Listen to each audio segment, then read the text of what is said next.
everyone, and welcome to a brand new episode of the Cine-Files Live here on the Cine-Files YouTube channel. I am one half of the Cine-Files. I'm John Rocha, joined as always by my better half here on the show, stunning Steve Morris. Steve, how are you today?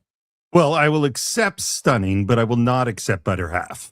This is an equal partnership, sir. But yes, you're right. I am stunning. I'm recently back from New Zealand where I got a bunch of sun. My skin is like more like a healthy color. I feel very good. How are you? You also look stunning, by the way. Well, thank you very much. Very kind of you. It's the new glasses, I think, probably. But it's also the extra lighting that's washing away the wrinkles today. But we are here live. And listen, we're here live for, a reason that we're not very happy about. But we have decided to do something really unusual, as Steve and I have spoken about on our previous meetings with the advisory board and also on social media and on our previous shows, that we are going into a season of Rob Reiner. Now, those of you who watch our show or listen to our show, you know that our seasons have been starting a little later because we want to kind of ramp up into it. But this year, we are going to do 2 seasons of a director, and it is because of the passing of Rob Reiner. Steve, it's really kind of crazy for me to think about. It's already been a month since he passed away.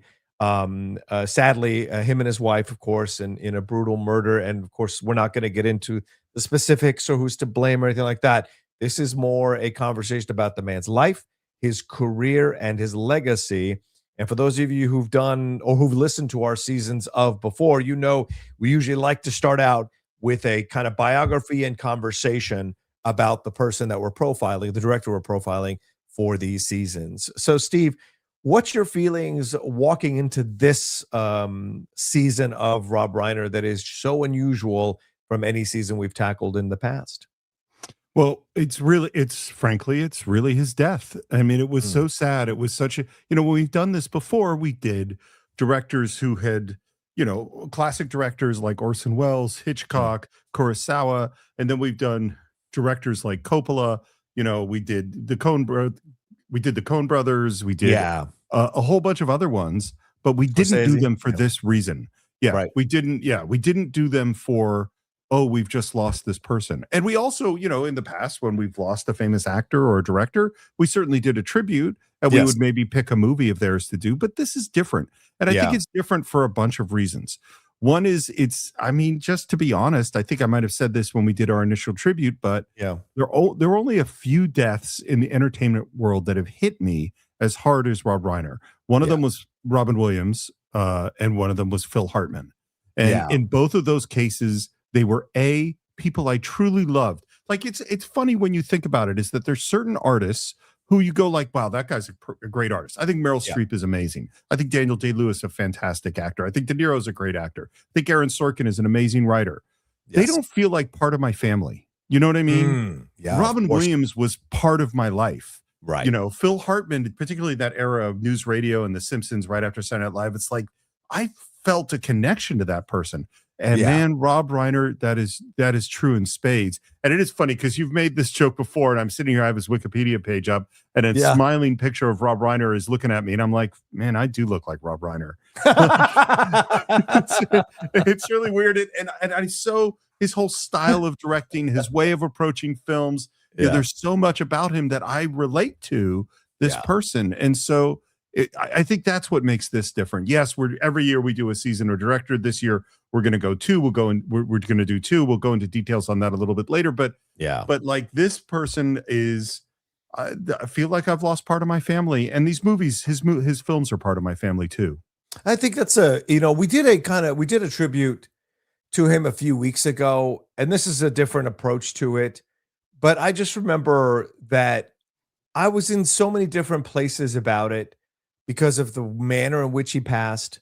But then looking back on these movies and feeling guilty, to be honest, that I hadn't given them the extra respect and recognition they deserved. Because sometimes, we get caught up with these are the classics, these are the epics, these are the ones that we need to revere. And sometimes certain directors who make really moving, touching, influential films that cross across multiple age brackets and become mainstream, we can sometimes dismiss them a little bit as more populist entertainment or what have you. And we wait for that with Spielberg, like we wait for that Schindler's List. Yeah, all that other stuff is great. Jaws is fun, Close Encounters is fun, but we wait for that Schindler's List to really show us what he can do.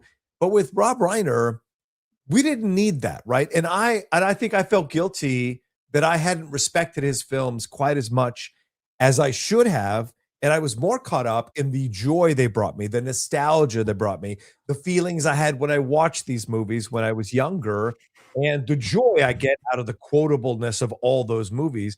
And I think that got in the way of me really appreciating him as a director and these movies as really well constructed films. And to be honest, even the ones we've done on the show, which we've done a number of Rob Reiner, he might be our most done director. I don't know, Steve. I haven't done the numbers, but we might have done the more films from Rob Reiner than maybe any other director. And so that made me feel even more guilty that I hadn't given these things more respect than they had reserved in my mind. But getting ready for the show today, I certainly had to sit back and go, my God, what an amazing career. What an amazing voice he had as a director with all these different types of movies, and a very consistent, solid voice throughout, you know? I think it's like there's signposts of what we're supposed to, laud on an artistic Right. level. Like Yeah. this is the artsy things. And when you become a cinephile, and I think this is something you and I have been fighting against since the beginning of the show, really, which is that we never, I'm not going to name names, but there's certain critics out there who are very hoity-toity and intellectual, and Yeah. that they're always like, I need to be the smartest, pick the most unusual. Let's look into this Buñuel, Kubrick, whatever whatever it is, and that Yeah. stuff's great. I have no objections to that. I love those films too.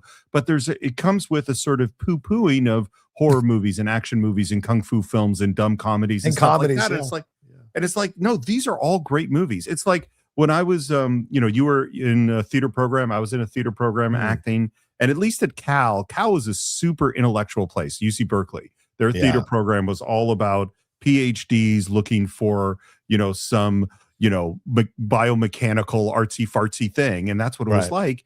Nobody at Cal would ever have done a Neil Simon play because Neil Simon was looked down as like, well, that's just for the people. That's just comedy. That's just light stuff. And I'm like, no, Neil Simon is one of the greatest playwrights in the history of playwriting. And it's all the intellectuals that poo-pooed him that didn't understand the true genius. And that's how I feel about Rob Reiner that it's like, Rob Reiner is not trying to make movies like Stanley Kubrick or Martin Scorsese or Quentin Tarantino or Spike Lee. He's not making those kinds of films. He is making very accessible, wide audience, a beautiful light touch. And I wish we could interview Martin Scorsese because he was buddies with Reiner. And I wish we could hear him talk about Reiner's movies, because my guess is he would go, I could never make The Princess Bride. I could never make When Harry Met Sally. He can't do that.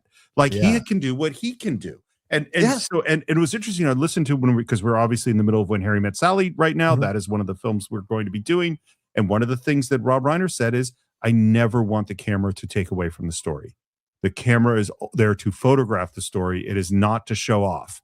And there are a lot of directors who are showing off with the camera. No disrespect to that. But Reiner is going, this is what I'm doing. This is the story. It comes first. And what he's doing is like a high wire act. It's so hard. I think that's what, as I've watched tributes and read more stuff on him over the last month, as we've said, since we've lost him, I've come around on there's something you just said that kind of struck an idea I had a couple of weeks ago about him, is that he's a writer's director. And I think what you just said, like the camera is not it doesn't want the camera to get in the way of the story. To him, the story is the important thing. And so there's many ways to direct a movie. Steve, you as a director obviously know that. There's many ways to direct a movie where it becomes avant-garde, like that Macbeth film that we just had with Denzel, that's very German neo-expressionism and all of that, and the way it's shot in black and white, 4x3, and angles and Dutch angles, all those kinds of things. And so that's an approach that's stylistic while still honoring the text, right? But the way Rob Reiner does things, it's much more about the story, the characters, the relationships. Yes, are there some really fantastic shots and how he's framing certain shots for maximum emotional effect or impact? Absolutely. But you're not walking out of a Rob Reiner film and going like, oh, the cinematography. It was about the story and about what's going on and the lessons and the messages. I know that's a dirty word nowadays, but messages that he wants you to take away from his movies, that I would argue, Steve, are no less powerful than some of these more avant-garde, as you said, more toity-toity type of movies that we've seen in the past, who deliver messages that are very, very similar to what Rob Reiner is doing. He's just making them more consumable for more people. And I think that's takes a certain amount of artistry as well, you know? I mean, I think about, it's funny, you've asked me more questions about editing lately. And one of the Yeah, things I've been yeah, thinking, I haven't, when we do in When Harry Met Sally, we'll talk about it, is that one of the things about editing, I can tell you in When Harry Met Sally, I believe pretty much why every single shot is in the movie, what yeah, purpose every single shot serves in terms of storytelling, why you needed to cut to see Sally's reaction at this moment, what yeah, specifically that reaction was telling us, why we had to have this insert, why we had every single shot is there for a reason. That is exactly the same amount of craftsmanship and attention to detail that we love in all the other movies that we love. It's yeah, just, it's as you said, it's in a consumable way. And you say that these films mean something. I mean, there are few films that were more impactful than When Harry Met Sally at that yes, time for yeah, those people. And it's like, yes, everybody reposts. My son has probably seen the Jack Nicholson "You Can't Handle the Truth" meme over and over and over again. But in right, fact, that movie, which is another film we're going to break down, For a Few Good Men, has a ton to say and is yeah, very, very topical right now in terms of the legal system and where yeah. we sacrifice ends in favor of means, or means in favor of ends. It definitely has something to say. I agree. And and especially as a guy who was in the military, what rules you are supposed to follow and not follow, what orders you Yep. should adhere to, what orders you shouldn't adhere to. So absolutely, all those years later, here's a film that still can resonate with what we're going through in our world. And I think that's another thing that's really a fantastic element of his films, Steve, is that they're very universal. They're evergreen, for lack of a better term. We've all grown up as young kids, had those young friends, gone on those adventures with our young friends. Yeah, maybe it's not a dead body, but it's something that we experienced either together on an adventure, or separately, and then talked about it later as we're growing up. You know, like group of friends, and then we grow away from those group of friends. That happens as well with you see in Stand By Me, right? Or we have, as you said, the relationships when Harry Met Sally. What are the seminal relationships that change us, and what are the relationships that we end up settling down with and really finding true love with, which a lot of people don't do. And you see that in the movie here, the way it's highlighted is fantastic. And then you go into something like Misery, which is about, a very powerful commentary on fandom. And that's something that certainly, Steve, is very topical nowadays, more so than even in the early 90s when Misery came out. This idea of toxic fandom, this idea of fans feeling like they're owed things from the creators, like the people they could. I mean, you and I just finished watching Pluribus. There are elements of that in Pluribus that echo what we see in Misery. And of course, it's based on Stephen King's book, but Rob Reiner bringing that out so powerfully in his direction of that movie is amazing. And then you move to American President, which is probably his most mature work, that I think is fantastic in how it explores the presidency, what the presidency is supposed to mean, and the things that he confronts as the president, trying to implement the things that he wants to implement, and the place he's coming from to try to do what's great in the world, versus people who are trying to satisfy their own personal impulses or desires in political power. So it's just a fascinating thing when you explore his movies and the range of these movies and what they're trying to say to our world, and still say and echo in our world nowadays. Absolutely couldn't agree. Let's do a little bit of a biography of him. Yes, please. So, Rob Reiner was born in 1947 in the Bronx. And here's the thing about it, I've been thinking a lot, which is his father, obviously Carl Reiner, his mother, Estelle Reiner, both Yeah, actors. Carl Reiner, a hugely important figure in comedy in the 50s and right. 60s. But I actually think it's between 47 and I think it's 55 is when your show of shows starts. So Sid Caesar's Your Show of Shows, Yeah. it's one of the most influential comedy shows of all time. There's the big shows at that time were Uncle Milty and what's the I forget the name of the other comedian who did more surreal stuff. Just went out of my brain. But Oh, okay. regardless, the biggest one is Sid Caesar's Show of Shows, where I think they were doing 2 shows a week of an hour and a half of material live. Wow. Which is, so it's a double Saturday Night Live. Yeah. And Carl Reiner comes on as sort of a writer and also the right-hand man for Sid Caesar. But I actually think from 47 to 55, those 8 years that he's living in the Bronx, as just a kid growing up in the Bronx, is hugely influential, because one of the things about Rob Reiner, even though I know that he lived in Los Angeles for much of his life, he's a New Yorker. That old school New York Jew who loves the Yankees and all of those things, that is so specific to him. And I think, there've been discussions about Nepo babies and when is that okay and when is that not okay? And like, do I think there are times when someone who is related to someone else gets an extra step up? Absolutely, that happens. Right. And that isn't always fair. But there's also something about growing up in the world. Yeah. And understanding that world from the inside. And the way he grew up, first in New York, they're living, by the way, it always cracks me up because they lived in New Rochelle. And New Rochelle, of course, is where Dick Van Dyke and Mary Tyler Moore lived in the Dick Van Dyke Show, because they're playing a version of Carl Reiner and his family. And so that's where they came up. And at the time he's coming up, he's going to your shows. And I know we've brought it up before, but we should bring it up again, because your shows is the greatest writing room in the history of comedy. Here is who is in. We already mentioned one of them. Well, we mentioned 2. We mentioned Carl Reiner, of course, one of the great directors and writers.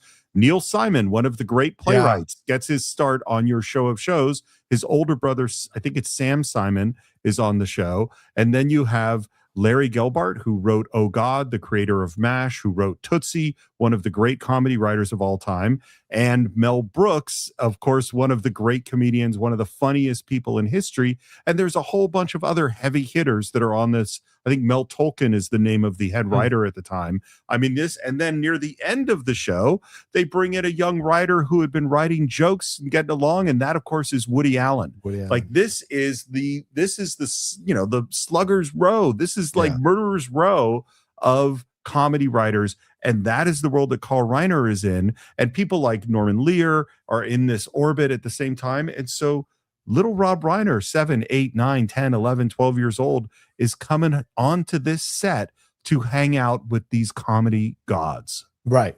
Yeah. And also he comes from a very talented family, as you said about his parents, but Annie Rayner, his sister, is a poet, a playwright, and an author. His brother Lucas is a painter, actor, and director. So you have, like a lot of talented people that are around. This is just one of those families, Steve. We know this as we study people in life. They're just those families that just go into the family business in a lot of ways, whether it's performing or politics or business. They just go into that and understand it because they're naturally gifted to go in that direction, Rob being one of them. But I imagine growing up at that time, like that's such a perfect time to grow up in this country, right as the Yankees are coming on. He talks about going to see Mickey Mantle in Yankee Stadium, and a young kid in the Bronx, and all the electricity and energy and artistry of New York being right there. And as you said, his access to these incredibly talented people who are at the top of their game. Your shows essentially SNL in a higher level back then, and what they were able to create and going live and what have you. So so if he had no interest in it, I don't think he would have pursued it. But clearly, you know this, Steve, sometimes you're just born with that bug and you get bit. And when you get bit, that's it. And clearly Rob Reiner from the beginning was someone who wanted to be a part of this world and be in this world, because this is his path. And he just goes almost immediately into it. As he's getting older, goes into the studying, goes into getting onto a show, all these kinds of things. Clearly, this was something that he absolutely loved doing, being a creative artist. Absolutely. And I just have to share a couple of other stories because I have some good. Of course. So first of all, can I tell you my favorite show stories? Not directly related to Rob Reiner, but I was watching, there was like a reunion of all the writers and actors, and Sid Caesar was there, and Imogene Coco, and all these people were there. It was a reunion panel. I think I told this story years ago on the Cine-Files, but at one point, someone asks, I think they asked Carl Reiner, someone says something about this is funny and this is witty, and the moderator says, well, what's the difference between funny and witty? And Carl Reiner says, well, I mean, the difference we actually had the funniest person, we had the wittiest person in the world in the person of Larry Gelbart, and the funniest person in the world I blow the story a little bit, and the funniest person in the world in the version of Mel Brooks. And the moderator says, well, what's the difference between funny and witty? And as he's asking this question, Mel is smartly drinking out of a bottle of water. And as the minute you hear, what's the difference between funny and witty, the words are like hanging there. And Mel does a huge spit take. Boom, spit take everywhere. And then there's a pause. And then Larry Gelbart, with the slow turn, looks over at the moderator and says, wit is dry. And I'm just like, that is perfect. So that's what Rob Reiner grows up with. And then, of course, in the early 60s, now Rob is a teen, Carl Reiner does what is arguably one of the greatest sitcoms of all time. And I think young people, you always talk about people not watching the old black and white movies, not watching the old stuff.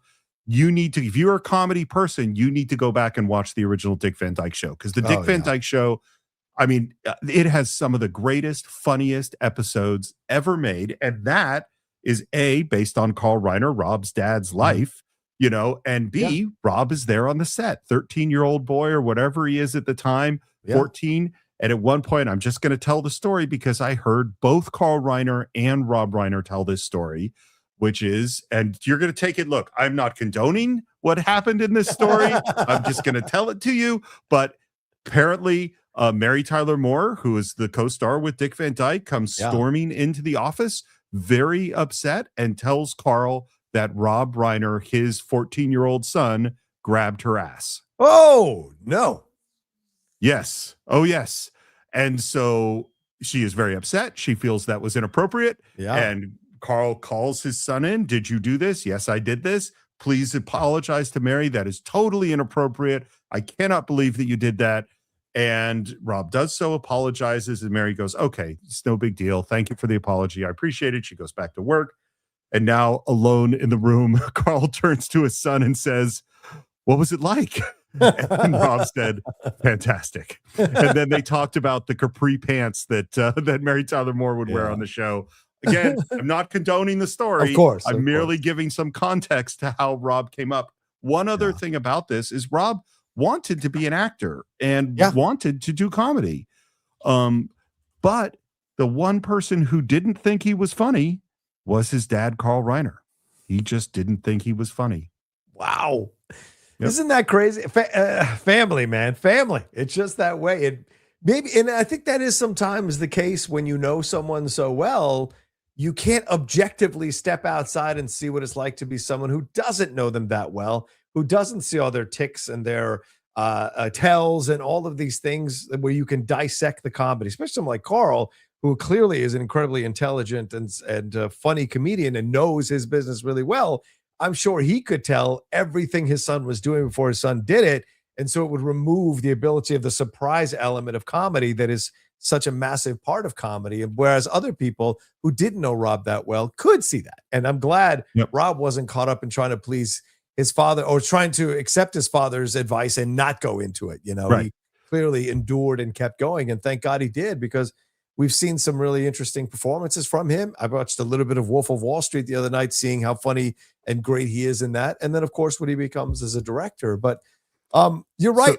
Go ahead. No, I got a couple more stories that I just to get him in. Then, so part two of this is he goes to high school, Beverly Hills High School. So this is all the Children of the Stars with all these famous people, including Richard Dreyfuss is there. And of course, Albert Brooks is in high school with him, also a neighbor. And while Carl didn't think that his son was funny, everybody thought Albert Brooks was funny. And I know you've watched the great documentary that that Rob did on Albert, but they're like literally Albert would do bits and have Mel Brooks and Sid Caesar and Carl Reiner, the professional funny people. This high school kid would have him rolling in the aisles. And apparently Mel Brooks went on the Johnny Carson show and said, the funniest person I know is a 16-year-old named Albert Brooks. So I don't know how that feels for Rob Reiner, but then what finally happens is that Norman Lear is casting All in the Family and decides to cast Rob Reiner and goes to Carl, because they're buddies, because they all came up together, and says, I'm going to cast your son in this role. And Carl said, but he's not funny. And then it was finally Norman Lear professionally saying that it was funny that let Carl actually look at his own son and Yeah. realized that he was funny and did have talent. And he built to it. I mean, I think we should be fair to him as we talk about Nepo Baby. It wasn't like they handed them this. Rob Reiner built through this in the 1960s. His first role was at 14 years old on a series called Manhunt. Then he's in Batman, the series Batman. This is all the 1960s. He's in That Girl, The Andy Griffith Show, Room 222, Gomer Pyle, one of my favorites growing up as a kid, The Beverly Hills Hillbillies, another favorite of mine as a kid. And then he gets into an improv group there in San Francisco in 1969 with Larry Bishop. He begins writing for the Smothers Brothers Comedy Hour in 1968 and 1969, working alongside Steve Martin and Carl Gottlieb of Jaws fame there, Steve. He ends up directing a one-act play at the Oxford Theater in LA, and then gets involved in other films like Where's Papa? He's in Halls of Anger with Jeff Bridges. He's in a film called Headmaster with Andy Griffith, and then goes and does The Super, and then eventually, as we said, gets into the 70s there with All in the Family. So he built he did his time in the smaller shows, getting those parts, doing the day player stuff or doing the recurring character, getting some film roles. So he working on his craft. And I think the thing is when you believe in yourself, and it always seemed to me that Rob Reiner had that energy, that he just believed in himself simply to do the things that he was doing. You don't have to be loved by the great comedians at the time, right? Albert Brooks appealed to them because Albert is Albert and he has a very distinct, unique sense of humor. I think Rob is much more of the people pleaser, much more of the mainstream humor, and maybe some of these comedians didn't appreciate that, even though they themselves have written some mainstream stuff like Dick Van Dyke. So whatever the reasons were that he didn't get across at the same level as Albert Brooks, the fact that he kept going, I think, deserves a lot of credit, because a lot of artists stop going forward because enough people tell them that they don't think they're good at what they're doing or they don't think they're funny. And so thank God he kept going and then built his resume to get to where you just pointed out there in the 1970s, to get on All in the Family and get really well known, And arguably, I think before Albert Brooks got well known, Steve, I think. It seems it's a great question. It's certainly right around the same time. Maybe it is a little bit earlier. I think you might be right. Yeah. The couple of things. First of all, if you are interested in the Smothers Brothers Comedy Hour, there's a book called Dangerously Funny, which is all, because this is again, just as the Dick Van Dyke Show is extremely important in terms of comedy. Yeah. The Smothers Brothers, incredibly important, and this was the most controversial show of the late 60s, censored multiple times. Like, people were trying to get it off the air. If you look again at things going on today with a president hating what is happening on a certain comedy show on a certain network and pressuring people to get that taken off the air, that is the Smothers Brothers Comedy Hour, and Rob Reiner is right in the middle of it. I also think, in terms of him as an actor, and I think he is a good actor. I do, but I have a theory, and my theory is probably not true, but I'm going to tell you anyway, which is there are certain actors who I watch and I kind of feel like I can see them directing themselves, where you can kind of go like, this is like the perfect example of this is Jonathan Frakes on Star Trek: The Next Generation, where the character of Riker, he's always making the right choice. Like, he is a good, solid actor, but it's that thing. This is how I imagine that I look like when I'm acting, which is understanding what is required and what is supposed to do, but not the most in the moment excitable actor in the world. I think Rob Reiner, in everything he's ever done, delivers what is needed, but I don't think of him as a magical actor. I think All in the Family is where he's absolutely the best, and we should talk a little bit about that show. I mean, it's an amazing show, but I actually think that he needed to be a director. That is where he's supposed to be. That's where his talent is. As far as All in the Family is concerned, it is crazy to me that show exists.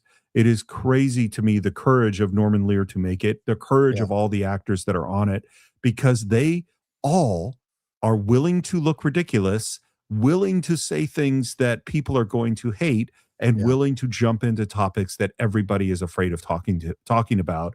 And man, we could use things like All in the Family today. That's what I think. Yeah, I think, Roseanne was kind of like that for a lot of people as well, reflecting the uncomfortable conversations. I think everybody on All in the Family was a much better actor than Roseanne Barr, but Roseanne, the actors around Roseanne were really a big reason why that show was successful. Just like Seinfeld, the other three actors are the ones who are really outshining Jerry the whole time. But it is about the conversations they're having on that show. They are not afraid to tackle. I mean, people think that all these topics all of a sudden showed up like 5 minutes ago here in our society, but All in the Family tackles everything: racism, abortion, gay killing of gay people. Like there is so much that they tackle on that show throughout, and they were the top-rated show for 5 seasons, top most watched television program in the United States for 5 consecutive seasons from 71 to 76. So clearly reflecting the society. And I do believe, Steve, we haven't changed as a society. I think we got scared and we went one way to swung the pendulum one way, and now we're trying to swing the pendulum the other way. But the truth is, most of America always sits right in the middle. We're not afraid to talk about these uncomfortable subjects, but we also want to be able to talk about these uncomfortable subjects without people jumping down our throats and play with the comedy of it all.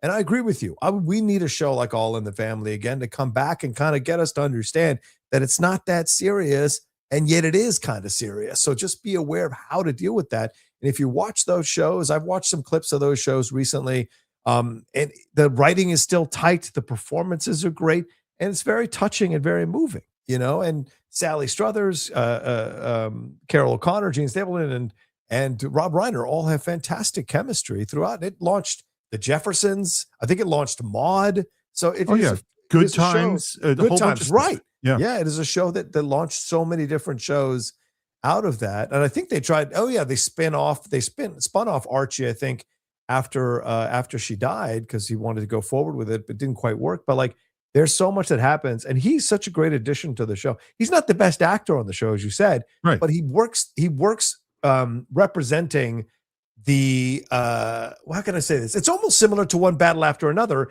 He represents the like goofy liberal who's stumbling over himself, right, to try to do things right. Exactly. Well, this is what's so great, is that he is giving voice to what I think are closer to the beliefs of Norman Lear and the writers and the creators of the show than anybody else. But he's often a fool, and he says dumb things. And he is some of the criticisms that Archie has of Meathead are true about lazy or unrealistic or all this stuff. And then Archie is saying things, I mean, some of the most horrible, ignorant, stupid things. And it is designed to be that way. It is designed, and yet it is also things that people believe. And some of the things he says, you're kind of like, wait, maybe do I agree with Archie? And that makes you feel really weird. And the whole thing is that this amazing about the show is that you don't reject Archie completely.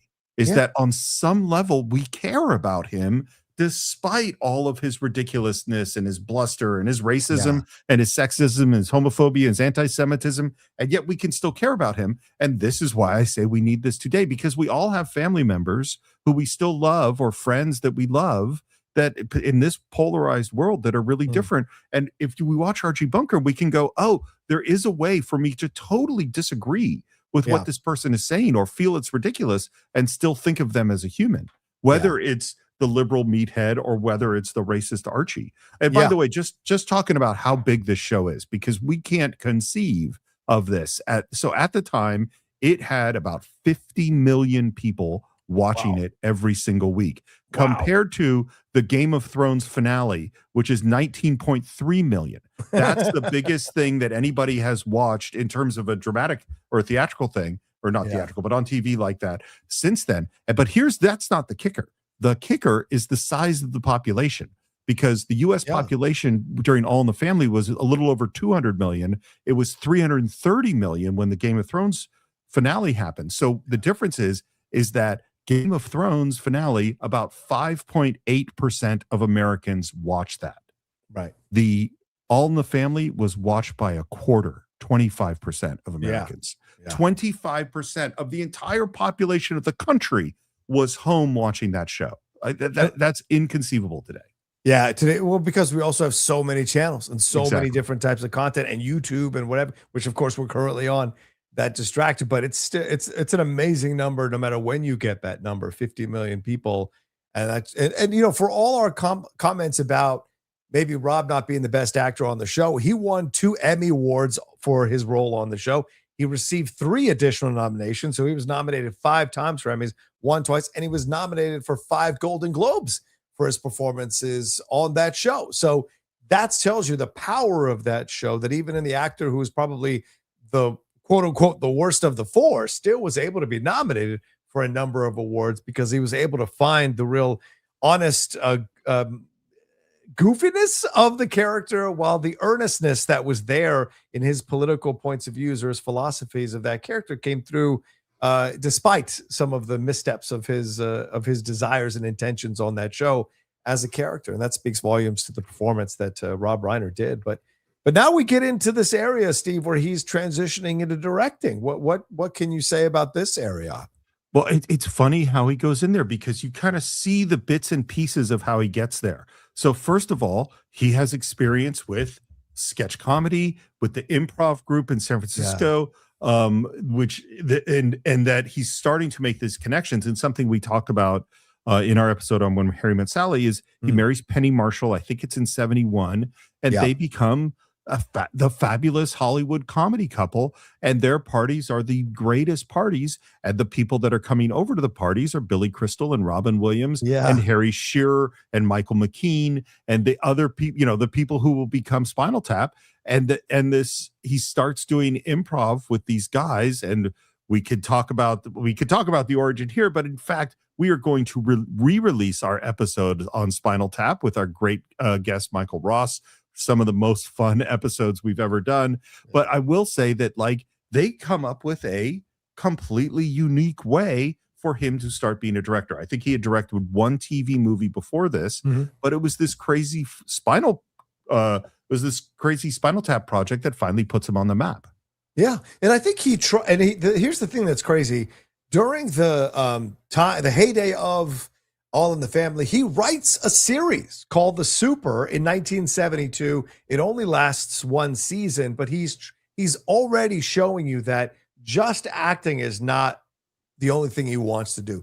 He is actually, I've never heard that before, that someone is creating a series while they're already on another series. That's such an interesting thing. It only ran one season, and then eventually he does a TV movie, you said, called More Than Friends with his then wife, Penny Marshall. And it didn't quite work out as strongly. But I think this is all positive. And this is another lesson yet, if some of you who are listening or watching might take, is that, these things didn't work out for him. You know why? Because there was another destiny. And in the 80s, we start to see that destiny, as you said, with This Is Spinal Tap. That's really where it starts to come in 1984. So it's a fascinating change and transition. And we've seen quite a few, obviously, Steve, quite a few actors become directors. Ben Affleck being one of the most famous ones recently, but then Greta Gerwig and what she's been able to do recently as well. So this is not something that's unusual necessarily, but to go and become even more successful after being an actor. Ron Howard did the same thing, right? Coming out of the Andy Griffith Show, Happy Days,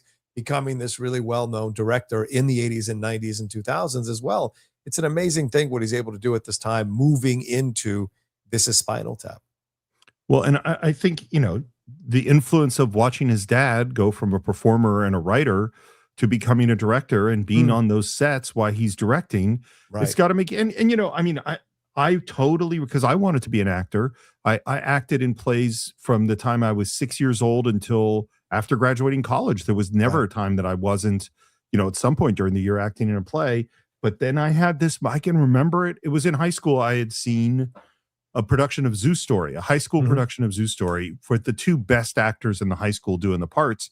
And I just had this moment of going oh, I can't do that. I can't do what they're doing. That's not the level of actor I am. But I remember just going, but I do see why I think this would be better if this was downstage, or that they rushed that moment. And I started to, and I had a buddy who had written a play, and I asked me to direct it. And it was just oh, I can act. I'm an okay actor. Right. This is actually where I belong, And I wonder if Rob was sort of discovering that. It's not that he stopped acting. By the way, his next movie, The Sure Thing, if you're ready to move on. Oh, yeah. Yes, please. Yes. This is my first Rob Reiner movie. I didn't see Spinal Tap until several years later. I saw this, and this became, for my group of friends, this was the most quoted, most beloved movie. It's interesting because it is clearly a reaction. It's in this era of post Animal House, post Caddyshack, post Porky's, and you hear what the plot is, and the plot is a guy who hears there is a woman who is a sure thing which means a sure thing that she will have sex with you. And he is driving across the country to have sex with this beautiful woman. And so it sounds like, oh, it's like Porky's. We're off going to get laid. But it isn't. It's actually like When Harry Met Sally. It is classic romantic comedy. And this movie was one of the most quoted movies of all of my group of friends. We watched this over and over and over again. Yeah, this is one that I just watched for the first time ever last week. Oh my God. I can't. I want to hear. Oh, I have to hear. What'd you think? I mean, it's a dated movie, right? And there are certain bits that I've seen done in other 80s films. I think if I had seen this in 1984, I think that's when it came out. Oh, 85 rather, when it came out, I think I'd have enjoyed the hell out of it because I love John Cusack and I love Daphne Zuniga, and I would have been just a lot more on board with it. But I think there are other films that did better what Rob was trying to do in this movie. Although I think we all have our guilty pleasures. We all have the films we love nostalgia wise. And so the fact that it's a big film for you all and quotable for your group of friends, I think is great because it's a fun film. It's absolutely a fun film, but it's out there. It's out there in some sequences. I mean, that boat sequence alone is an intense situation, and they turned it into a montage. I was kind of laughing all through that montage. So there are just certain things about that movie that I think are fun 1980s markers, right? But clearly, this is him just kind of, you know how it is, Steve. You're kind of working it out. You're kind of figuring out as a director. This is Spinal Tap was something that he wrote. But the next two films, being The Sure Thing and Stand By Me, obviously he was not the writer because Stand By Me was Stephen King and someone else wrote The Sure Thing. I think it was, who was it here? Stephen L. Bloom and Jonathan Roberts. So he writes, this is Spinal Tap, directs that. Then well, he doesn't write. He does not write Spinal Tap. Well, I mean, Spinal Tap is improvised. Sorry. He's improvised. Sorry. Yes, he's credited as the writer of Spinal Tap, but fair. It is improvised. But like The Sure Thing and Stand By Me are two that he didn't write, but then he does everything until about 2005's rumor has it. Everything he does after Stand By Me is stuff that he writes. So I think Sure Thing is him kind of figuring it out after Spinal Tap. Stand By Me is an incredible leap forward. And then we really get into the meat of him as a director. And he goes on this incredible run of films. I think it's so, I'm sure it wasn't on purpose, but I think it's so smart the way he approached it because Spinal Tap isn't like any other movie. We're improvising it. You don't have to have a script. So you don't have to do, because it's going to be improvised. You're not going to do it the way you would do a traditional film. Right. And they have a very low budget. So it's just like they're going to go shoot some stuff and improvise it. And the other advantage of doing it is that more than any other kind of movie, except a documentary, improvised film has to be created in the editing room. You're going to have 27 different versions of this scene, and you're going to go, okay, well, what is this? What am I using? How am I going to cut this together? And the editing room is what teaches you how to be a director in so many ways because you learn what you need. And in particular, you learn how you fucked up and you don't have what you need in the editing room, which means that you're screwed. And that feeling of being screwed is the best teacher for the next film. And the next film is The Sure Thing. And I think you're totally right, is that it's fitting into a very specific 80s kind of sex teen comedy. Yeah. And so this, the stakes aren't that high. Like if you deliver enough of that humor and enough of what people want, then those teens in that era, that's not true anymore, are going to go see that film. They're going to rent it. They're going to watch it multiple times. And by the way, this is why we have John Cusack as a star. But you know, whether the movie is dated or not, it's a star-making performance for him. And I think you're absolutely right, is that he takes everything that he's learned on these somewhat low-stakes movies and somewhat odd movies and now applies that to a movie that has real drama, it has a real pace, it's filmed in a really beautiful way. And Stand By Me, it's been really interesting because I like Stand By Me a lot, but I didn't expect, both on our Patreon and we've seen it on social media and I've seen it elsewhere. Yeah. This is a truly beloved film for so many people. Yeah. It's almost a coming of age, a rite of passage type film for a lot of people. You know, it's amazing. And I do think it says something that Rob Reiner realized. I wonder if and I'm going to guess on this, Steve, like Christopher Guest took this style of Spinal Tap and created a whole arm of comedy almost exclusively to himself till we got like Curb Your Enthusiasm and other things. But like, it was very much his lane that he was operating in. Rob Reiner had directed this Spinal Tap, And maybe he realized that that's not the comedy that I feel like doing anymore. It's not the place I belong anymore. Let me see what I can do with this. Let me challenge myself as a director and go next level with Stand By Me, or after Sure Thing, obviously Sure Thing, but then Stand By Me. But then he goes right into Princess Bride. So to me, it's like he realized that comedy wasn't for him. He tries out this kind of teen comedy, sex comedy type of thing. That's maybe not 100% for him. And now he finds this kind of area here in the middle here, going with Stand By Me, adapting a Stephen King book and bringing out the beauty of this relationship of these four kids without sacrificing the stakes of what's going on here with these kids and some of the moments that are pretty unsettling to witness in a film like this, and the danger that these kids get into with Sure. Kiefer Sutherland's gang, with the body, all of that stuff. But then the battles they have with each other. I think that's really what's an amazing part of the movie, is the conversations these kids are having that you don't think kids would normally have, yet you remember you probably had when you were a kid. And I think that's one of the reasons why so many of our fans who listen or watch us on the Cine-Files have been pushing us to do Stand By Me, because it is an important film for a lot of people at a certain age who have experienced the same things and feel seen, for lack of a better term, by this movie. So I just watched Stand By Me again, maybe 3 nights ago. Oh, wow. And first of all, it's really great. Second of all, at least in my experience of watching it this time, I was like, you know what?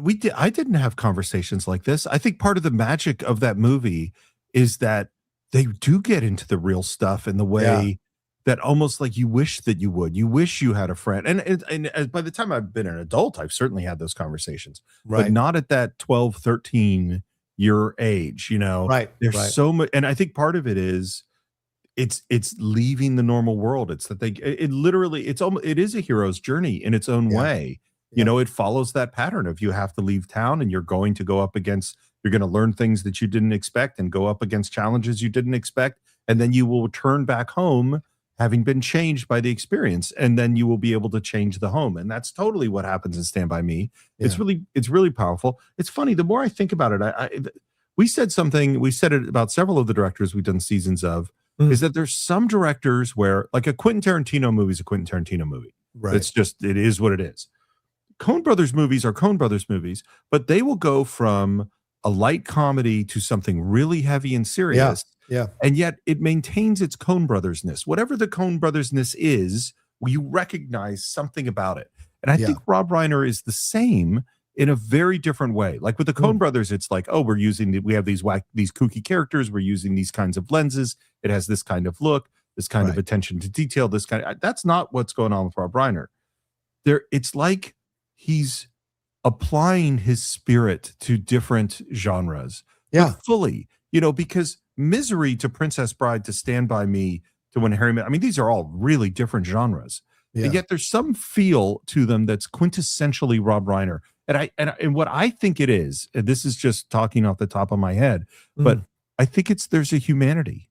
There's a real feeling of real humans going through whatever this is they're going through, you know? I think that's a great point you bring up, Steve. You know, having watched some of his interviews over the last month, having gotten a little more into him as a person and the things that he has done and the ways that he communicated with people about the things that he believed in, there are some directors who direct and you can tell that they hate humanity, or they have an issue with human beings, or they hate the people in power, or, you know, whatever it is that they're profiling. There's like a judgment of this that they want to make sure people take away.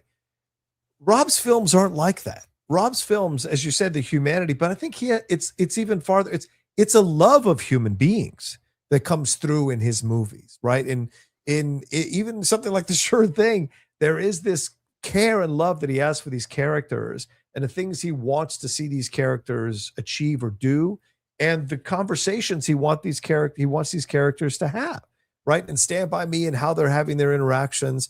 You go into The Princess Bride, there's a big heart in that movie, not the romance. It's the feeling everyone has, the love they have for each other as characters. And that's coming through in him as a director. When Harry Met Sally's the same way. Misery, to a degree, it's an interesting conversation to have about Does he love either of these characters? Is he seeking the audience to understand these characters, no matter how extreme Annie Wilkes is? Is that a thing? And then Few Good Men, even there's this sense of like there's something important here. These two kids are being railroaded by the system.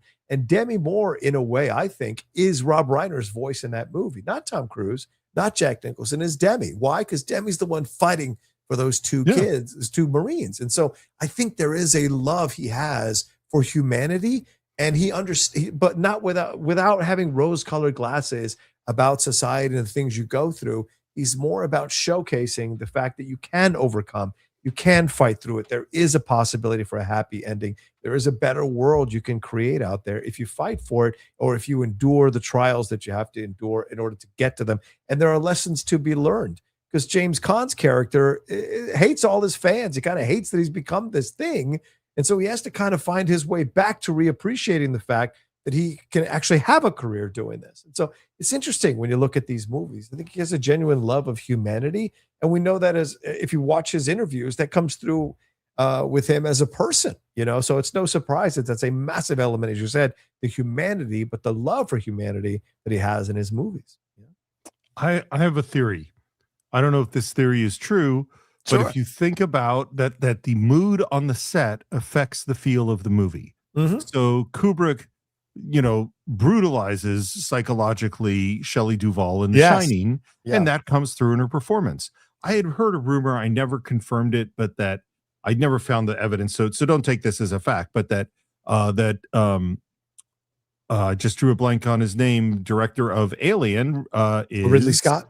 Thank you. My late 50s brain now just loses names all the time. So Ridley Scott, that he may or may not, they did night shoots when they didn't need to do night shoots because we're on a set. So generally you don't have to do night shoots unless you've gone over, but he wanted to do night shoots because he wanted people on edge. And the rumor I'd heard was that he had a starter pistol with blanks that he would fire randomly just to keep people on edge and freaked out. And then you know that when he shot the chest buster scene, that a lot of that was improvised because he kept that all from the actors, so they would be genuinely disturbed when this happened. And can we say, if those things are true, some of them I know are true, some of them I don't know if they're true, but did that affect the reality and the feeling of the performances in the movie Alien? One might argue that they do. I think Rob Reiner's love is felt throughout all of his movies. And there's the As You Wish, which is the book about the Princess Bride, which and the audiobook is great because Carrie Ellis writes it, and you have all of the characters saying their parts, and what every single person working on that movie expresses is how deeply they loved everyone they working with, that it was an incredible, joyful experience. And I think that's part of what we're feeling, is we're feeling the love that Rob has for the people he works with on the set every single day comes through in the film. And I think the characters that he the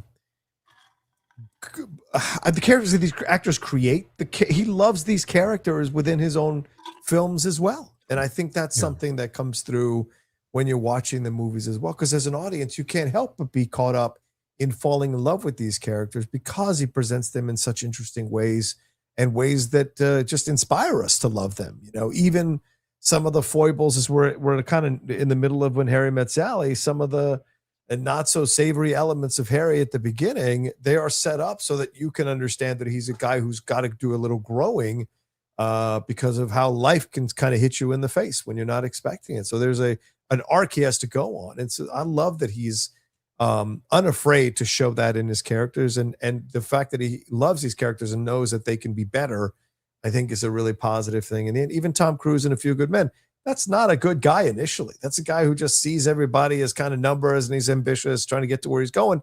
But it takes this case, it takes these two young Marines and the things they're going through for him to snap out of it and really step up and do more. Play a hand, ante up.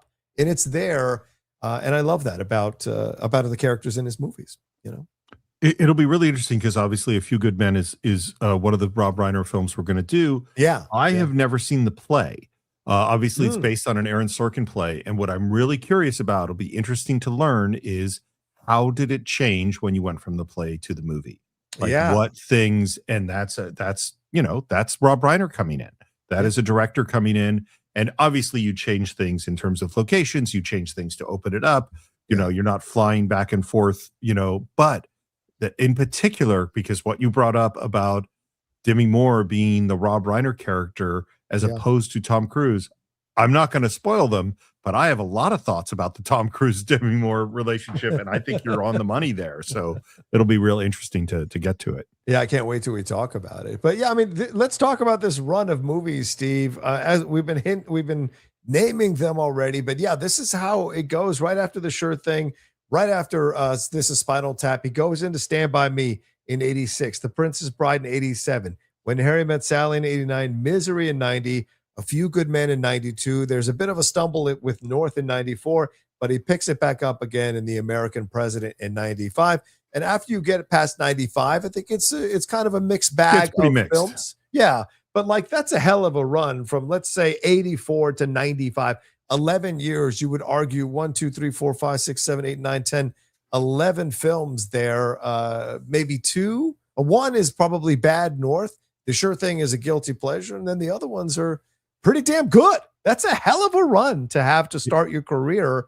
And whatever Carl Reiner's issues were with his son, Carl Reiner never had a run like this as a director of films. And it's an incredible statement of the kind of versatility, intelligence, and artistic ability that Rob Reiner had to bring to life in such great ways these different type of genres of movies and be successful. I've said this before. He's like the Billy Wilder of our age or our generation, and he's incredible at it. When you said Billy, my brain immediately went to Billy Joel, and we talked about the great Billy Joel documentary and how he was a popular musician, that people loved his songs but never got the critical respect. And that these are totally beloved songs. Because the thing about Rob Reiner films, which you cannot say about a Scorsese films, which you cannot say, I think, about Kubrick, is that my guess is you name Stand By Me, Princess Bride, When Harry Met Sally.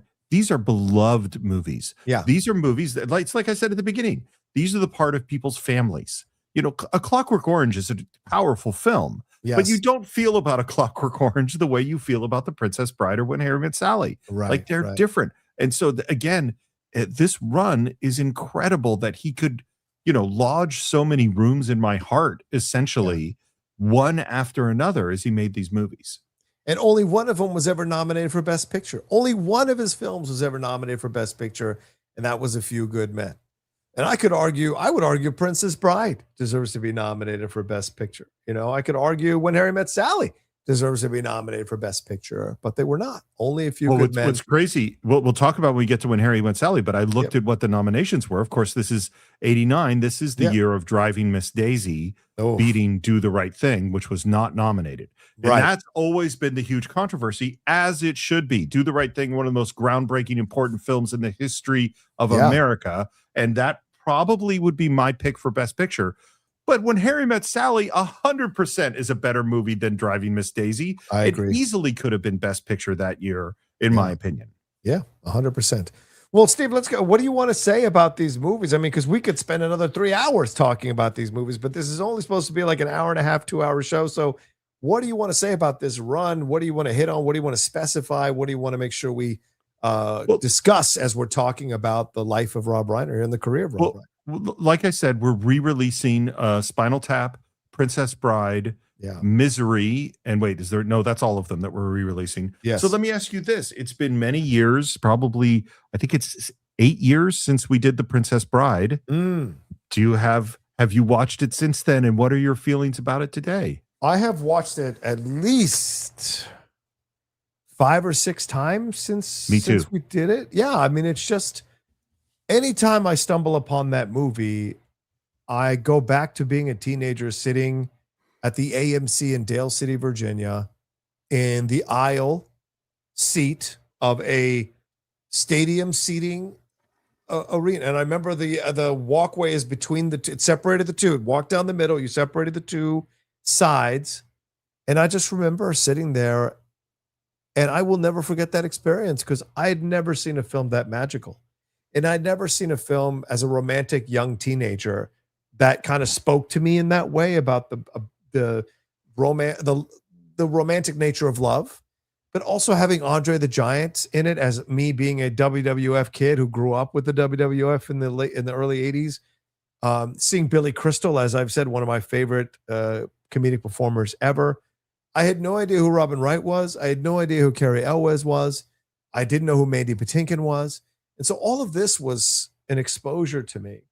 And every time I watch the film, it's such joy. There's such love in that movie that I think is incredible. And the performance of Christopher Guest, Chris Sarandon, just all of it, the magical characters. And again, the message at the end, right? It's like, and they go through stuff like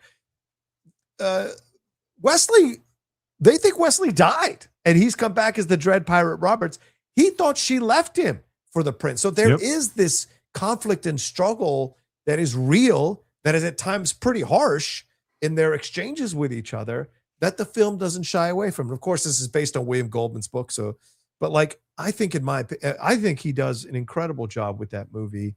And I still love that movie to pieces. And every time I see it again, I regress to being like a 14-year-old, 15-year-old in the theater, smiling at the film and feeling loved by the movie. Is that something I can say? I feel that the film loves me. And that is something really comforting, man. Yeah.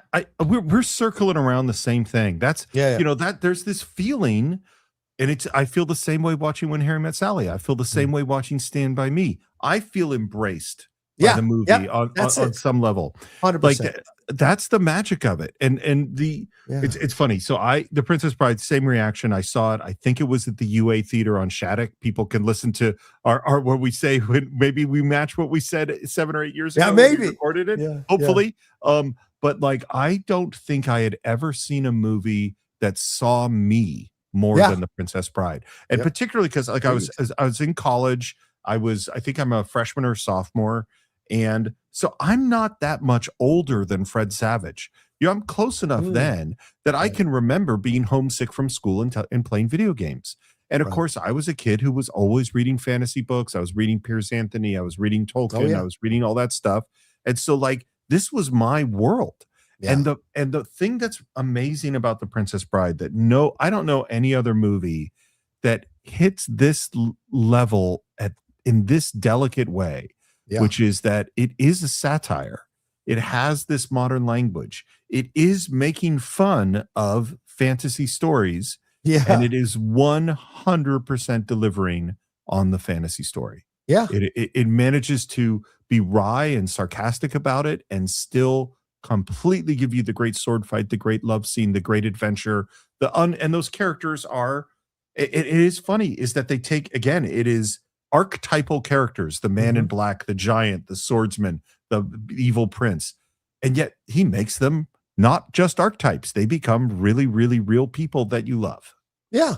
And I think it's something you bring up is really well. You just brought up a few seconds ago. The fantasy is never sacrificed for the topical evergreen reality of the movie. The interactions are very modern interactions. Fezzik tear his arm off. Oh, this key. There's these little moments that you're like, this is very modern comedy. This is very modern comedy that you're watching, even though it's set in a fantastical time that we imagine is sometime in the past, because they're kings and queens and the look of the structure and all of that. It makes it feel like it's at some other time, but the interactions are very modern. And I appreciate, and I think it's amazing the way he walks that line. I mean, when Carol Kane comes in, I'm not a liar, I'm your wife. Like that is, what is that doing in a fantasy? But it works so well, and I can't imagine. And I imagine there are people who are hardcore Dungeons and Dragons people who loved Princess Bride because, when you're leading a campaign from the limited amount of exposure I've had with Dungeons and Dragons, you're having like these regular interactions that you would have, even though you're set in some fantastical world that you're imagining your characters to be in. So I think it was able to capture that really well in that movie as well. Yeah, for sure. I have a memory of being in the theater and having a moment. There's a moment in the film that just, when you're 100% sold, when you just laugh out loud and you're like, oh my God, I love this movie so much. It's not a big moment, but it's the moment where the prince is talking to Count Rugen. They've just put Wesley in the pit of despair. He's asking him to come down and watch. And he goes, I wish I could, Tyrone, but I have a wedding to plan, my wife to murder, and Gilder to frame for it. I'm swamped. And he says, get some rest. If you haven't got your health, you haven't got anything. And at that moment, I don't know why it was that line, because it's so out of time. It is such a line of a modern line. And we're also kind of like, what is the relationship between these two guys? And I just burst out laughing. And I was, at that moment, I'm like, I will love this movie forever. No other movie does for me what The Princess Bride does. Yeah. And I highly recommend for anybody who's listening or watching us to pick up the Criterion version that I think is now out in 4K. Yep, There's a lot of really great special features on there for people to watch. If you love the movie, it's a must own for God's sake. All right, what else do you want to say about these movies, Steve, or any of the movies afterwards? Yeah, go ahead. Well, we're obviously talking a lot about When Harry Met Sally, and so in a week you could hear part one of what will certainly be a multi-part exploration of this film. And just a spoiler alert, I love this movie so much.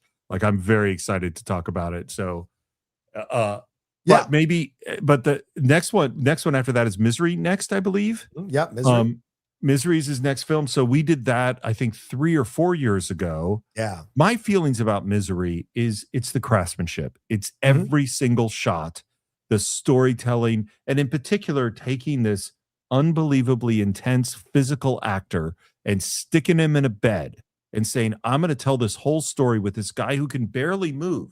That is as uncinematic a thing as you can possibly have.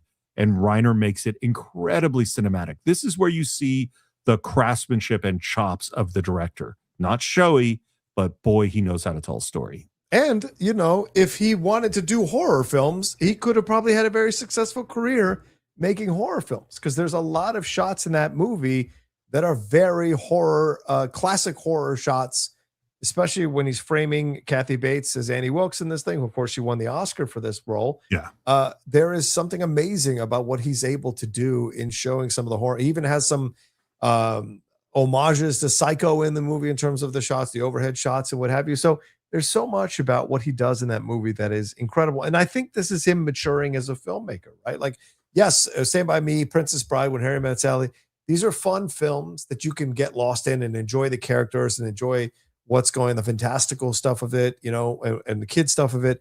But now moving into, after When Harry Met Sally, moving into Misery, he's an older guy now in 1990. So there's something more he wants to. Now he's been exposed to fandom. He goes back to Stephen King, who was one of the who was the writer of Stand By Me. So there's a transition place for him here in 90. And then we get A Few Good Men, The American President, Ghosts of Mississippi. These are much more mature movies that have much less comedy in them, and they're much more about stuff. Story of Us, in essence, could be a connection to When Harry Met Sally. Then you got the romantic comedy of Alex and Emma, Rumor Has It, a really poignant movie in the bucket list. If you guys haven't seen that one with Morgan Freeman and Jack Nicholson about cancer. And then we've got stuff like LBJ, and then we finish up, of course, with his last film, Spinal Tap 2, that dropped last year, which it didn't get the greatest reviews, wasn't the best movie. But did you watch it? I've watched about 30 minutes of it, and it just breaks my heart to watch because it's not that great. So it's like, it's like Bill and Ted 3. I was like, oh, I know people think it's good. I think you had to, I did watch it. I watched it shortly before he died, actually. Oh. And it's, I think it's one of those movies where you have to put yourself into a certain space. If you could put yourself into it, because part of it is it's really them just hanging out in the studio a lot. And Paul McCartney shows up and Elton John shows up. And if you like hanging out with these guys, it's funny. We just did this is terribly disrespectful, but I'm going to say it anyway. Okay. We just did a short on second screens. Oh, yeah. And it's a good second screen movie. Is that you get to listen to them, and when they have and you get to listen to them sing and listen to their music, and when they have a funny joke, you're totally there for it. But it's not that much that you're going to miss. But we'd be remiss to not talk about him as an actor as well through the night. So he's making all these movies, but he's also performing in films. Like, he was in Postcards from the Edge. He is in Sleepless in Seattle. He's in Bullets Over Broadway. He's in The First Wives Club. He's in Primary Colors, which I personally still love that movie. I like it a lot. He puts himself in The Story of Us, Ed TV, The Majestic. He's in Wolf of Wall Street, as I talked about earlier. Shock and Awe, and then puts himself, of course, back in Spinal Tap 2 as Marty DeBurgi. So kept working consistently in films, as well as making films. So not even acting, and he acted in the films he was in, small parts, but he was also acting bigger roles in other films. So a guy who was constantly working, constantly doing stuff, constantly creating. It's an amazing thing, Steve, what he was driven to accomplish and do, and make and create here out in the world. It's funny. Justin Toner just posted that he loves him in Wolf of Wall Street as DiCaprio's dad. Yeah. Totally agree. I think that is inspired casting because what's a lot of casting is allowing someone to be who they are, Yeah, in a circumstance that they would never be in. Like that Yeah. character that he plays sounds a lot like Rob Reiner. Yeah. Except for the things that he has to talk about in that movie, which I mean, it is so. I mean, it's one of the funniest parts of the movie is Scorsese's choice to cast Reiner in that part. I have to believe, as you said, that Scorsese loves Rob Reiner's films. They're buddies, from what I hear. They're buddies, they're friends. He was perfect for this role. And that scene where he comes in to yell at them about the appetizer and how much money they spent on the appetizers and where they were really spending it on this other stuff. It's an incredible scene. Just like the scene with him and Jon Favreau trying to convince DiCaprio at his house to accept the deal, Jordan Belfort to accept the deal. There's like this kind of thing where he is so comedic. And I have to believe that he was excited to kind of scratch that itch again and do a little fun comedy beats within a film that's got something to say. But I will say when Jordan is being led away after he gets convicted, Rob Reiner does a great job dramatically in his face of being a father who is disappointed and sad for his son and also frustrated at the situation. I thought that was some really nice acting from him as well. So, you know, I will say the one negative about his life is that I wish he had done more acting. I wish he had found a way to roles that kind of brought out more of some of the more challenging things that he must have gone through in life. And especially when you hear about what happened with his son and all, I mean, I think there was something that I think there was a great performance that was still there that was left on the table by Rob Reiner. And I wish a director and a script had come along that would have really showcased why Rob Reiner is such a fantastic actor. And we could have appreciated him in a whole new way, added another tool in that toolbox from him as a performer. I wish we had seen that, you know. It's funny thinking that someone has a certain time frame, you know. Yeah. It's like Rob Reiner made a certain set of movies during that is unmatched anywhere, in my opinion. And then he made other movies that are fine, you know. Yes. Like, and that's, you know, there are very, very few directors that have more than a short run of films or are inconsistent. But I also think it's important to point out that both him as a producer and then his company Castle Rock also is super important. Some, you know, one of the ones, of course, is that it's Castle Rock that was the company behind Seinfeld. Yeah. So Seinfeld, one of the most transformative shows ever on television. They also produced Roseanne, which you mentioned before. Murphy Brown, My So-Called Life, was also produced by Castle Rock. They also produced, in addition to all the Rob Reiner films, they produced The Shawshank Redemption and The Green Mile. Yeah. You know, these are important films. Yeah.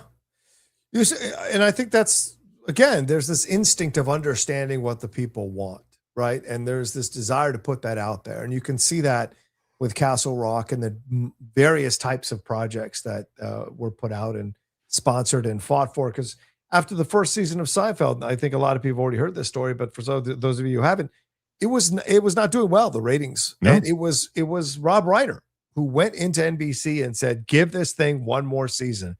I guarantee you it'll be great. Give it one more season, and convince them to keep Seinfeld on the air. And even Jerry says this all the time, like, he is the one who saved Seinfeld.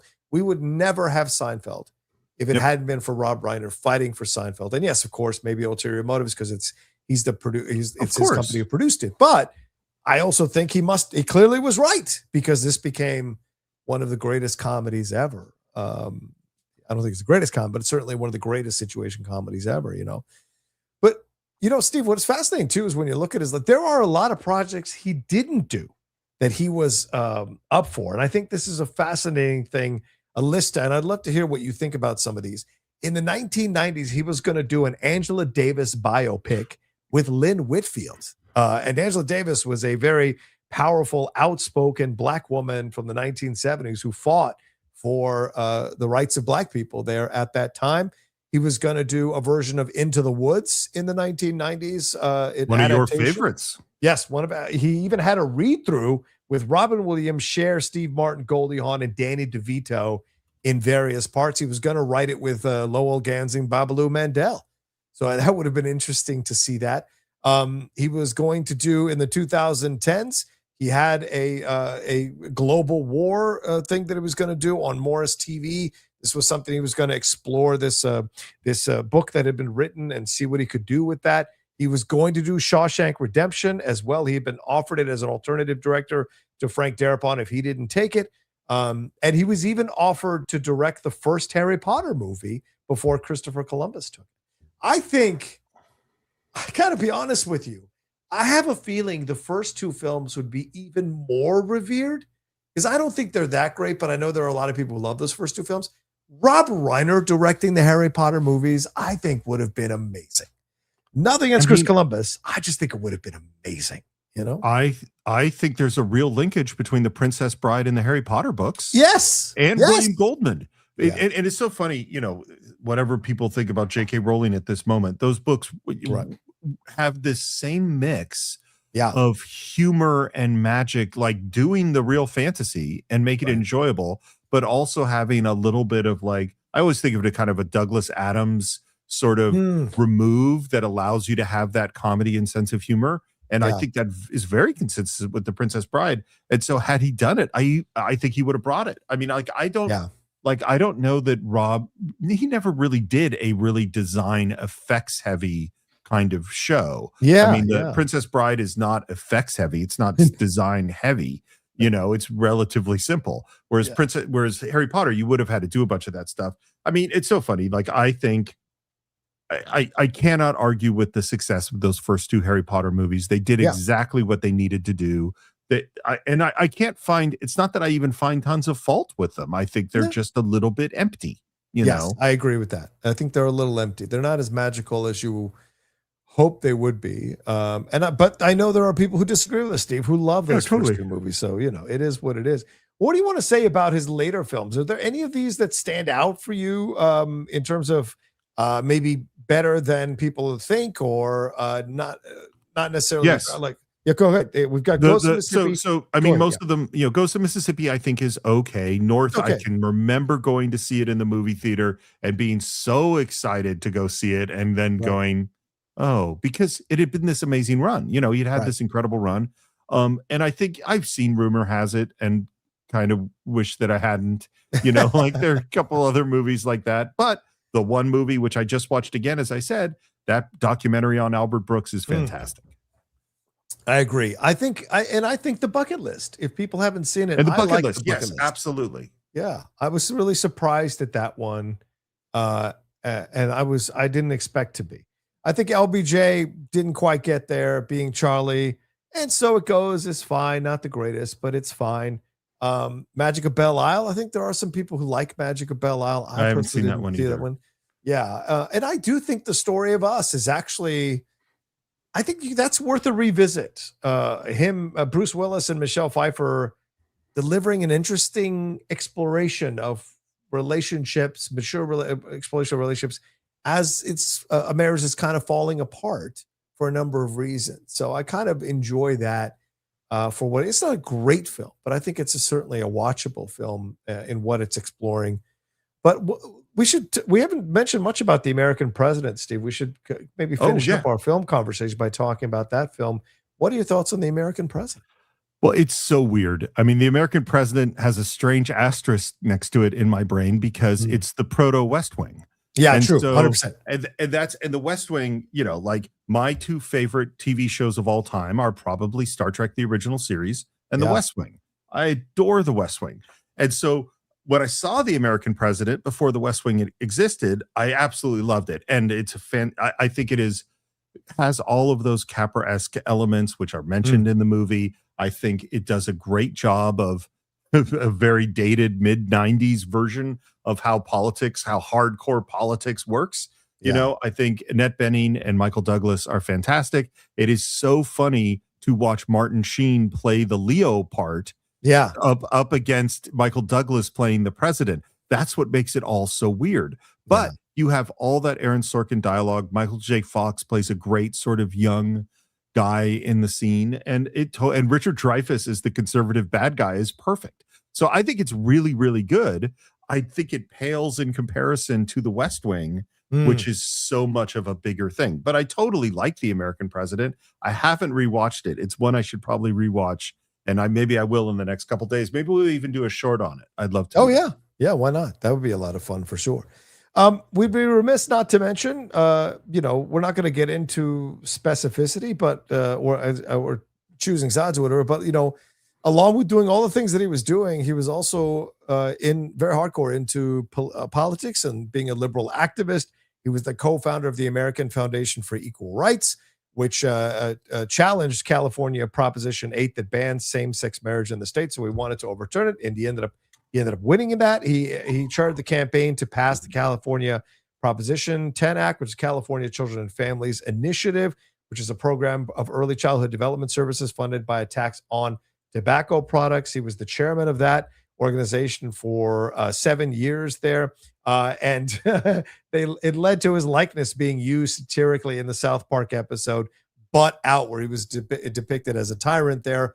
And so there was a number of things that he was involved in throughout. So he was a person who definitely felt that he had more to give beyond the creative side of things and had no problem being politically active. But I also think if you watch his stuff, he wasn't someone who's trying to destroy the other side or vilify the other side. He was a guy who was open to having these conversations as long as they were honest conversations about the issues. He went on conservative shows. He went on liberal shows. He went on middle of the road shows to talk about these things, and he had no problem doing so. He's very gregarious.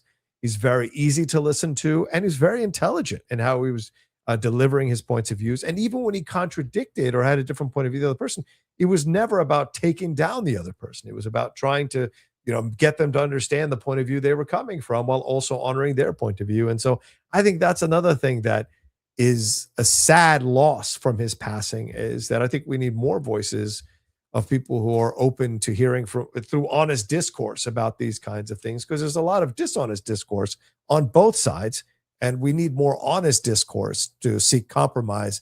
And I think he always seemed to seek compromise in the conversations he had with people. And I appreciated that about him as a person. And I think these films endure not because they choose sides. They endure because they're universal. His films endure that no matter what your political bent is, there is something for you to connect to in the characters of his great films, which is why they endure so much, and they cross all political lines. And people from all sides of the political aisle spoke about the loss of Rob Reiner and the tragic nature with which he passed, excusing one particular person or not mentioning one particular person, but pretty much everybody across the board spoke of the pain of the loss of Rob Reiner because of the love they had for his films. And that's an amazing thing. I'm not sure what person you're referring to. I can't think of anyone off the top of my head, but it's funny. I will say there were times, Rob Reiner, in addition to apparently looking like me, shares some, I share politics with him. There were times where I felt he got a little shrill in some of his attacks on people. And it's funny, there's the South Park where he gets, I forget what they called him, but they did a Rob Reiner style character and made fun of him. But the thing about it for me is, the reality is and your politics might very well disagree with him. You might have hated him for political reasons. Sure. But in my opinion, from what I have read, it is very possible that gay marriage would not be legal in the United States without Rob Reiner. Yeah. That is the scale. And I am unapologetically 100% for the rights of people that love each other to get married. Yeah. And so if that's not your politics, you disagree with that, that's fine. But I am giving him all of the rewards that he deserves and honor him for doing just that one thing. And also campaigning for preschool and childcare in California and things like that. There was a moment where people were talking about him running against the governor to run against Arnold for the governor of California, which would have been hilarious had he had done it. But this was a guy who, in my opinion, his heart was very much in the right place. Yeah. And when he worked in terms of film, he worked out of love. That's what we've been talking about this whole time. And when he worked politically, he was driven by love. He wasn't driven by hate. And yes, sometimes he had some angry rants. And yes, your politics might be different from his. But if you, and this is why I want to go back to things like All in the Family, where you can do a show where there's all of the horrible things that people say sometimes, and yet still instill it with a sense of love, which is what he gave even to Kathy Bates's character in Misery. Is that he loves that character on some level, even though she's a scary, scary person. And that's what he contributed to us. That's what I keep coming back to, is just this word love. Yeah, I agree. I think that sounds like a perfect way to encapsulate him as a person. When you're watching his work, there's a lot of love in his work. There's a lot of love that we feel. And as we kind of discovered in our conversation, we feel, I think a lot of people who are listening to us or watching us feel that embraced by his movies, seen by his movies, loved by his movies. And they touch us in that way, which is why his loss is felt so deeply by people like us and others around who are listening or watching us now, for sure. Any final words? As we're at an hour and a half, Steve, we should wrap up this conversation. Any final words do you want to say? No, about his legacy? I know we had gotten a couple of questions. Yeah, we do. We're going to get to those. Yeah. You want to get to those first? Okay, let's get to those first. Sorry. Yeah, no problem. No problem at all. Wiley OFC says, sorry I'm late, but watch Story of Us for the first time. The soundtrack by Eric Clapton is so good. I miss Rob deeply every day. Yeah. If there's one film I encourage people to see from the latter half of his movies, it is The Story of Us. Absolutely. Give it a shot. It's good. And Visa Water 316 says $26,000 worth of sides. Do they cure cancer? I don't know what. I don't know. This weird. is a mystery message.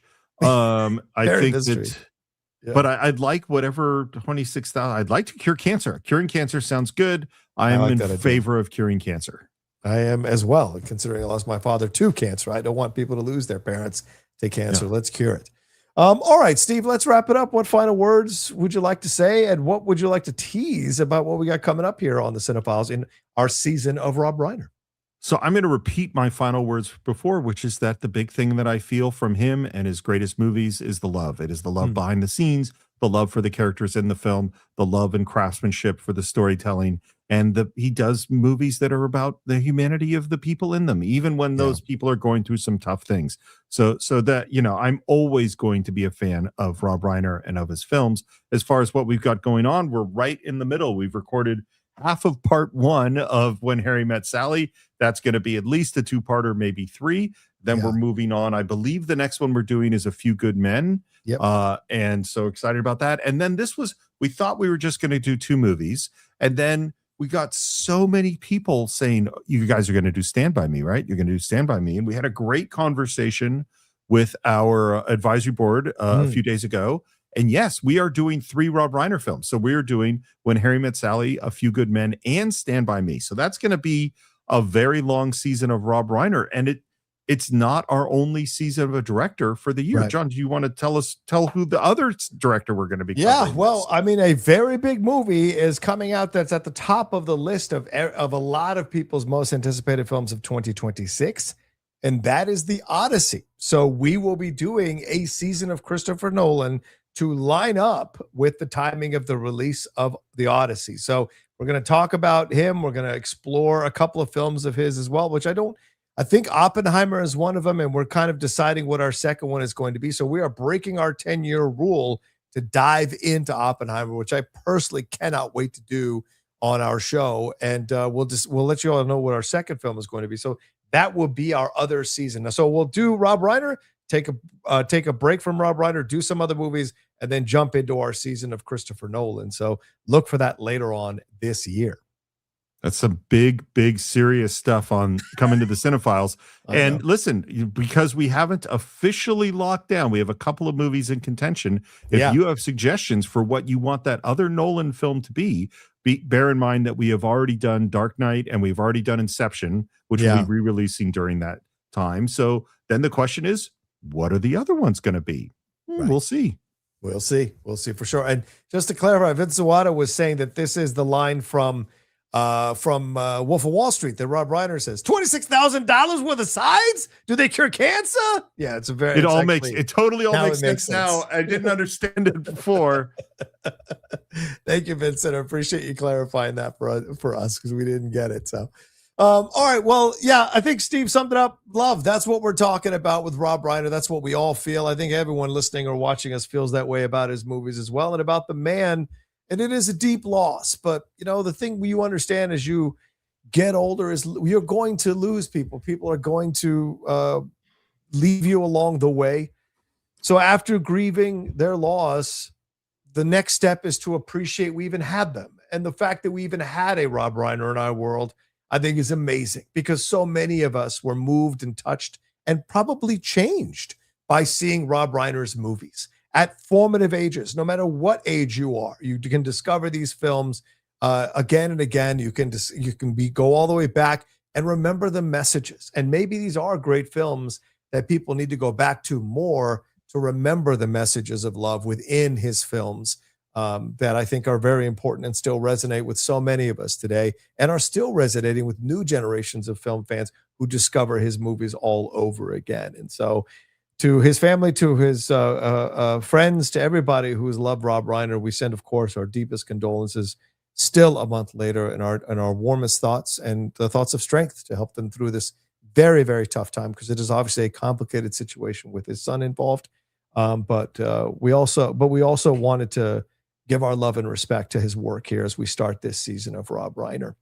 All right. So for my partner, Steve Moore, is that correct? Oh, and if you want, is there one more thing we need to say, Steve? If you want to subscribe, what do you want to say there? Yes. Well, sorry. We can't. Yes, you can't. Yeah, I am your partner, Steve Morris. Look, sometimes it's a live show. It's live television, people. Things go the way they go. You could subscribe to the Cine-Files at all the usual places, including right here on YouTube. Make sure to click the like button and subscribe here. You can go to patreon.com/the Cine-Files to support the show, see ad-free versions, listen to our Cine-Files shorts, and of course, join our advisory board. The ad-free shows and the shorts are also available on Apple Podcasts. You can buy or stream every movie we've ever reviewed on cinephiles.net, except that whoever runs that website has a couple of movies to update it. They're a little bit behind. I'm not going to say who that is, but it's me. So I got to catch up before you can buy When Harry Met Sally, but that's coming soon. And if you want to reach me, it's SR Morris on Twitter, SR Morris1 on Instagram. And you can reach me at The Rocha Says on all the social medias. And if you want to subscribe to my YouTube channel, after you subscribe to this YouTube channel, please make sure you and leave your comments down below. You can head over to my channel, youtube.com/John Rocha Says, for all the stuff I got going over there as well. All right. Look forward to our part 1 of When Harry Met Sally coming next week. And we look forward to hearing from you all about what Nolan film you want us to do down the road later on this year in our season of Nolan. And we'll talk to you next time with another brand new episode here of the Cine-Files. Take care and peace until then.